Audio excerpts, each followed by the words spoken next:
महाराज जी को जिज्ञासा है महाराज जी। जी आज का वीडियो प्रवचन सुने हमने कि भगवान के चरणों में जो जाते हैं वो उसका मुक्ति हो जाते हैं। तो अर्जुन पांचों भाई पांडव लोग जी। कृष्ण भगवान के समर्पण। पहले ये बात समझो, वो साधक नहीं है, वो लीला पात्र है। पांडव लीला पात्र है, साधक नहीं है। जिनके झुककर युधिष्ठिर के पैर छूते हैं भगवान, ये लीला कर रहे हैं। ये लीला जब अभिनय किया जाता है तो हम 10 पुरुष मुक्त पुरुष अभिनय जब करेंगे तो इस सृष्टि के अभिनय में जो जो रोल दिया जाएगा वही करेंगे। वो स्वर्ग गए हैं, समझ पा रहे हो आप? वो स्वर्ग गए क्योंकि वो पात्र हैं लीला के, और ये सब लीला के स्थान है भगवान के। नहीं तो अजामिल केवल नारायण अपने पुत्र को बुलाया था अंतिम समय, और वो मोक्ष को प्राप्त हुआ कि नहीं हुआ? आप भागवत में पढ़ लीजिए, उसको समय मिला और वो भगवान के चिंतन में डूब करके हरिद्वार में और भगवत साक्षात्कार किया। लीला पात्रों में नहीं देखा जा सकता, क्योंकि भगवान के बाप हैं दशरथ जी और स्वर्ग में स्थित थे। समझ पा रहे आप? और जटायु भगवान के सामने चतुर्भुज रूप धारण करके भगवान के धाम को गया कि नहीं गया? तो जो लीला पात्र हैं उन पर अंगुली नहीं की जा सकती। यही खास बात है कि भगवान के तत्व को तो जानना सरल है, लेकिन भगवान के सगुण लीला को जानना बड़ा कठिन है। हम कई बार बता चुके हैं, जो बुद्धि की अधिष्ठात्री देवी सती है, वो जब भगवान श्री राम को देखा कि हे खग हे मृग हे मधुकर श्रेणी ऐसा रो रहे हैं, और जब शंकर जी को देखा कि ज्ञान समुद्र उनको प्रणाम कर रहे हैं, तो उनको संशय हो गया कि अगर ये ब्रह्म है तो हे खग हे मृग हे मधुकर श्रेणी कैसा, और अगर ये ब्रह्म नहीं है तो परम ज्ञानी भगवान शिव जय सच्चिदानंद परम धाम कह के प्रणाम क्यों कर रहे हैं? लीला में जब नाटक किया जाता है तो फिर नाटक ही रहता है। ये नाटक है। आप ब्रह्म भुवनान लोकान पुनरावर्तिनो अर्जुन, ब्रह्मलोक से लेकर के नीचे तक सब ये नाटक है। और जब भगवान उतरते हैं लीला के लिए तो लीला पुरुषोत्तम वैसी ही लीला करते हैं जैसा उनका स्वांग होता है। अगर वो सूकर का स्वांग लिए तो नाक से ही सूंघ कर पृथ्वी का पता लगाए, जैसा स्वांग होता है। वहां प्रश्न नहीं करते, प्रश्न करते हैं साधक में। प्रश्न बनता है साधक में। जब जैसे सनक सनंदन सनातन सनत कुमार नारद जी, ये सब सृष्टि के लीला पात्र हैं। ऐसे दशरथ जी, कौशल्या जी, नंद बाबा, यशोदा जी, उनके सखा, उनका परिकर, ये सब लीला पात्र है। ये पांचों कर्म के वशीभूत होकर पांडव नहीं आए हैं, ये लीला पात्र हैं। जैसे अर्जुन भगवान नर के अवतार है, तो नर नारायण भगवान एक ही भगवान 2 रूप में हो गए, तो वही भगवान के अवतार है। अर्जुन साक्षात भगवान के अवतार, उनको क्या मोक्ष? भगवान तो अर्जुन को निमित्त बनाकर गीता हमें उपदेश कर रहे हैं, अर्जुन को थोड़ी कर रहे हैं। तो बात ये समझनी, लीला पात्रों में हम ये नहीं देख सकते कि मोक्ष को प्राप्त होते। जैसे लीला पात्रों में बड़ा संशय हो जाएगा। सूत जी महाराज 88,000 ऋषि शौनकादि जमीन पर बैठे हैं, और सूत जी महाराज सिंहासन पर बैठे हैं, और सिंहासन पर जो आसीन होता है वो जगत गुरु पद होता है। उस समय वो उठकर नहीं खड़ा होगा। अगर कथावाचक कथा कह रहा है तो कोई भी संत महात्मा में वहीं से नमन कर देगा, उठ करके खड़ा नहीं होगा कि मंच में खड़ा होकर के उठकर भागवत प्रवक्ता, क्योंकि वो आचार्य पदवी पर विराजमान, सर्वाचार्य पदवी वही होती है उस समय। गान आपको पता है, बलराम जी ने मार दिया कि जब हम उठ आए तो तुम उठकर खड़े क्यों नहीं हुए? और ऋषियों ने उनको कवच मंत्रों के द्वारा ये सुरक्षित कर दिया था कि जब तक आप कथा कहेंगे तब तक यमराज की भी ताकत नहीं कि मार दे। तब ऋषियों ने कहा हमने तो इनको अमोघ जीवन दिया था, तो कहा को पुनः जिला दे। बोले नहीं, आपका भी बाण व्यर्थ न जाए। तो उनके पुत्र जो उग्रश्रवा है उनको आप परिपक्व कर दीजिए और वो कथा सुनाए। तो लीला में जो होता है वो बहुत विचित्र होती है भगवान की लीला। भगवान ही कृपा करके समझाए तो समझ में आएगा। गीता में जो नासाग्र ध्यान है महाराज जी, नासाग्र ध्यान और ध्यानात्मक नाम ध्यान के बारे में थोड़ा सा खुलासा करें। इसमें महाराज जी क्या है कि ये योग मार्ग है, अष्टांग योग के अंतर्गत आता है। हम अपनी एकाग्रता को सिद्ध करने के लिए पहले पद्मासन, अगर आसन नहीं तो नासाग्र दृष्टि का कोई महत्व नहीं है, क्योंकि ऊपर से हमें चलना होगा। यम नियम आसन प्राणायाम प्रत्याहार ध्यान धारणा समाधि। तो जब ध्यान की प्रक्रिया पे हम पहुंचते हैं तो उसके पहले ऊपर छूट गया। अगर ऊपर की प्रक्रिया नहीं है तो नीचे की प्रक्रिया कैसे आ जाएगी? तो आसन में कितनी देर आप बैठ सकते हैं, पद्मासन या सिद्धासन में? मैं ऐसे 3 घंटा समासन से 3 घंटा। अब अपने आप आपकी तो बुद्धि एकाग्र हो जाएगी। 3 घंटा यदि आसन में बैठते हैं तो नासाग्र दृष्टि करने की जरूरत नहीं, आपका आज्ञा चक्र खुद धधकने लगेगा।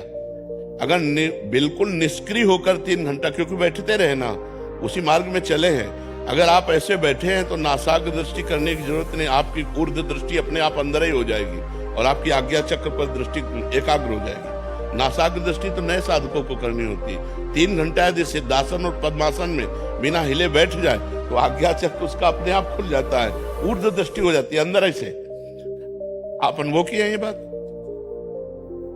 कि आपकी आंख बंद है और दृष्टि यहां है, एक तेज प्रकाश खुल रहा है, और उसी तेज में जो हम चिंतन करते हैं, चाहे प्रणव चिंतन करें या राम चिंतन करें या कृष्ण चिंतन करें, वो छाया रहता है। आंख खुली है तो ऊर्ध्व दृष्टि है, आंख बंद। नए साधकों के लिए है कि नासाग्र दृष्टि रखे, वो तो चलते फिरते उठते बैठते उसकी ऊर्ध्व दृष्टि ही रहती, उन्मनी अवस्था रहती। 3 घंटे तो बहुत बढ़िया अभ्यास है। ध्वन्यात्मक नाद कब प्राप्त होते हैं? ध्वन्यात्मक नाद पहले महाराज जी शुरुआत में उपांशु से चले। वाणी 4 प्रकार की होती है, परा, पश्यन्ते, मध्यमा, वैखरी।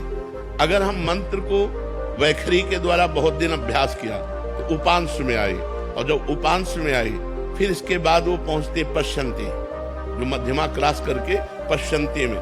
जब पश्यन्ते में पहुंचते तो वो जो भावना करता है, कोई वंशीनाथ की भावना करता है, कोई घंटा ध्वनि की भावना करता है, उसी भावना के साथ उसका मंत्र चलता है, स्वाभाविक चलता है पश्यन्ती में। और जब परा में पहुंच जाता है तो जैसे हमारा दिल धड़क रहा है, स्वाभाविक हम जप नहीं रहे, ऐसे स्वाभाविक जप चलता है। उसे अनाहत नाद कहो या अजपा जप कहो, वो स्वाभाविक चलने लगता है। और उसकी जहां धारणा होती है योगी की, इसमें ये नहीं कि सबका एक जैसा चलेगा, योगी की जैसी धारणा होती वैसे उसका प्रकाश हो जाता है।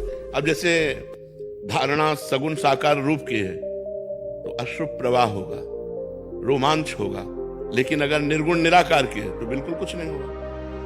वो शांत भाव में बैठा हुआ अपने स्वरूप की स्थिति तक जाएगा, और सबका सार यह है अचिंत्य स्थिति। अगर आप ज्ञान मार्ग के पथिक हैं तो चिंतन जो होता है वो पर का होता है, स्व का नहीं होता। करणों से स्व का चिंतन नहीं हो सकता, अचिंत्य है स्वरूप अपना। जैसे दीवाल घड़ी से सेल हटा लो तो जहां मिनट सुई घंटा की हुई ठप, ऐसे अंतःकरण का ठप हो जाना, चिंतन रहित हो जाना, स्वरूप चिंतन है। सब चिंतन छूट जाना स्वरूप चिंतन है, सब चिंतन छूट जाना। प्रणव आश्रय है अचिंत गति तक पहुंचने के लिए, फिर इसका भी चिंतन छूट जाता है। अपने आप में रमण करता है वो। अंतःकरण का जो चिंतनीय विषय है तब तक है जब तक अपने आप का बोध नहीं हुआ। जहां अपने आप का बोध हुआ तो अंतःकरण भी लय हो जाता है, वो भी ब्रह्म स्वरूप हो जाता है। सर्वम खल्मिदम ब्रह्म। जब तक ब्रह्म बोध नहीं होता तब तक ये साधन है, और ब्रह्म बोध कर फिर इन साधनों का कोई अस्तित्व नहीं रहता, क्योंकि जीव कभी बंधन को प्राप्त ही नहीं हुआ। मैं महाराज जी गांव में 26 साल से रह रहा हूँ, 98 से जी। उस गांव में कुछ चंडी माता का मंदिर है, वहाँ के लोग जो पुराना है ना, बलि बहुत देते हैं।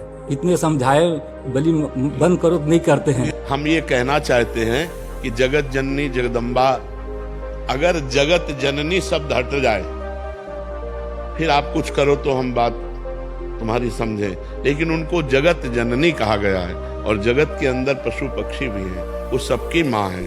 क्या माँ अपने बेटे की बलि से प्रसन्न होगी? या आज तक जिन्होंने बलि दिया है क्या वो पूर्ण रूप से सुखी, शांति, लोक परलोक में आनंद प्राप्त? नहीं। अगर आपने किसी भी देवी देवता का निमित्त बनाकर पशु की हत्या की है तो उस हत्या का अपराध आपको भोगना पड़ेगा। कोई देवी देवता हत्या से प्रसन्न नहीं होते। देवी देवता प्रसन्न होते हैं कि हम फलों की बलि दें, हम उपवास करें, उनके लिए तप सहे, उनके लिए कष्ट सहे। अन्न का गला उतारने में, पशु पक्षियों को, अबोध जीवों को मारने में कौन सी देवी प्रसन्न हो जाएंगी? वो जगत जननी है, जगदम्बा है, अन्नपूर्णा है, विश्व का भरण पोषण करने वाली। वो ये मूर्ख लोग हैं जो ऐसा समझते हैं कि देवी खून पीती। देवी खून पीती उनका जो जगत में हाहाकार मचा करके सीधे सरल लोगों की हत्या करते हैं, उनका खून पीती है। जैसे महिषासुर, शुंभ निशुंभ काट करके इनको चला दिया, वो माँ विकराल अपने ही पुत्र को इसलिए मार रही कि तू लाखों के नाश करता है, इसलिए तेरा नाश करूंगी। तो यद्यपि माँ जगत जननी ये छोटे छोटे बकरे पशुओं की हत्या से माँ प्रसन्न होने वाली नहीं। ये दुष्ट लोग हैं, ये मूर्ख लोग हैं जो इस बात को नहीं समझते हैं। अपनी दुष्टता को काबू में करो। किसी जीव की हत्या से कभी परमात्मा प्रसन्न नहीं होता। वो माँ रूप में परमात्मा हो, वो शिव रूप में परमात्मा हो, राम रूप में परमात्मा हो, वो किसी भी रूप में, वो एक ही परम तत्व परमात्मा है, दूसरा कोई नहीं है। इसलिए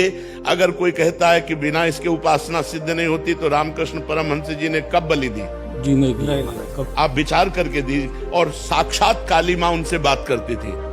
इनके जैसा कौन होगा? मतलब विश्व युगों में ऐसे महापुरुष प्रकट होते हैं और साक्षात्कार किया काली जी का, और कब किसी पशु की बलि चढ़ाई। तो ये मूर्ख लोग हैं जो ऐसा करते हैं। हम प्रार्थना करेंगे उनसे कि वो ऐसा ना करें। अगर बलि ही चढ़ाना है तो नारियल की बलि चढ़ाइए, नींबू की बलि चढ़ाइए। किसी जीव की बलि चढ़ाने से माँ प्रसन्न नहीं होती। अगर प्रसन्न हो जाए माँ, या देवी सर्वभूतेषु बुद्धि रूपेण संत्या, तुम्हारी बुद्धि प्रकाशित हो जाएगी, तुम्हें ज्ञान प्रकाशित हो जाए, तुम्हारे अंदर आनंद आ जाएगा।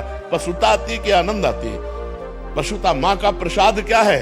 त्रिगुण माया से मुक्त हो जाना। ये मनुष्यों की दैवी संपदा वालों की ये उपासना नहीं है। हमें लगता है ऐसा नहीं करना चाहिए।